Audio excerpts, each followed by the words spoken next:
3 अप्रैल से पहले मुल्क को दिवालिया करना चाहता था। माशी बारूदी सुरंगें बिछाकर पूरी तैयारी करके गए थे मौसूफ कि मुल्क दिवालिया हो जाए और श्रीलंका बन जाए। ये वो शख्स है जो मुल्क के अंदर अनारकी चाहता है, खाना जंगी चाहता है, हिटलर माइंड सेट है, मैकेविलियन एटीट्यूड है कि जो 20 सीटों पे इलेक्शन था, मौसूफ चाहते थे मैं 20 की 20 जीत जाऊं, और अगर 20 नहीं जीतूंगा तो इलेक्शन कमीशन को आग लगा दूंगा। आइन शिकनी का फैसला आए तो सुप्रीम कोर्ट के चीफ जस्टिस से लेकर बेंच के तमाम ऑनरेबल जजेस के ऊपर अटैक कर दो, कहो ये फैसला जो है वो बंद कमरों में लिखा गया है। 3 अप्रैल को जब अदालतें खुली, जब पाकिस्तान के आइन के ऊपर ये शख्स आइन शिकनी और आइन पर हमला और आइन को तोड़ रहा था, उस वक्त आइन शिकनी हो रही थी। डिप्टी स्पीकर के आईनी ओहदे से आइन शिकनी कराई, स्पीकर के ओहदे से आइन शिकनी कराई, सदर के ओहदे से आइन शिकनी कराई। एक शख्स अपने इक्तदार को बचाने के लिए आइन पर हमला आवर था। वही शख्स इंपोर्टेड हुकूमत बैरूने मुल्क साजिश का पर्चा लेकर जेब से, जो पर्चा उसको उसके मुताबिक 7 मार्च को मिल गया था, जब मौसूफ वो पागल शख्स मुल्क का वजीर आजम था। 7 मार्च को जब साइफर मिला, उस दिन जुडिशल कमीशन क्यों नहीं बनाया? उसी दिन क्यों नहीं बैरूने मुल्क साजिश का आवाम को बताया?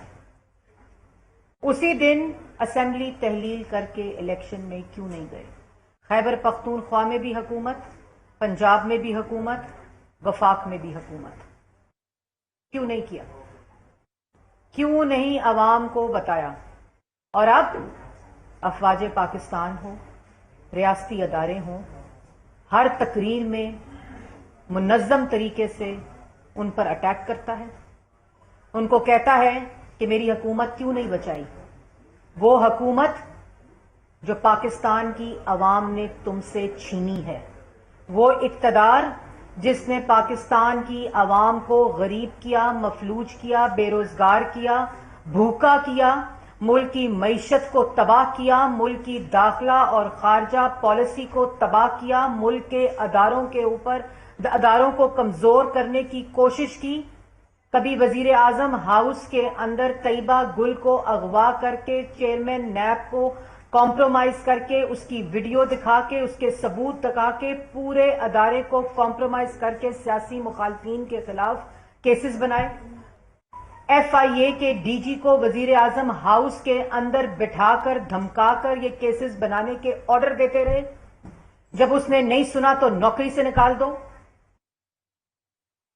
ये chief election commissioner Sikandar Sultan को जावेद इकबाल बनाना चाहता है,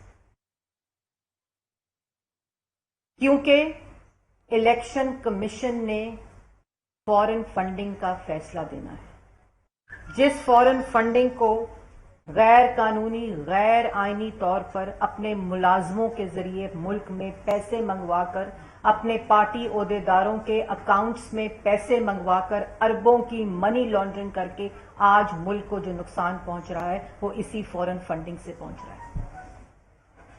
ये वो शख्स है जो इलेक्शन कमीशन के ऊपर हमला आवर इसलिए है क्योंकि इलेक्शन कमीशन के चीफ इलेक्शन कमिश्नर को कहता था मुझे चोर दरवाजे से मिलो, जैसे FIA के DG को मिलने की कोशिश की, जैसे जावेद इकबाल को मिलता था तैयबा गुल के सबूत दिखाकर। और वो इलेक्शन कमिश्नर पे आज हमला आवर हैं जिसको अपॉइंट मौसूफ ने खुद किया था। हर जिमनी इलेक्शन में हार हुई, एक एप्लीकेशन लेकर इलेक्शन कमीशन के दफ्तर नहीं गए, धांधली का इल्जाम नहीं लगा सके।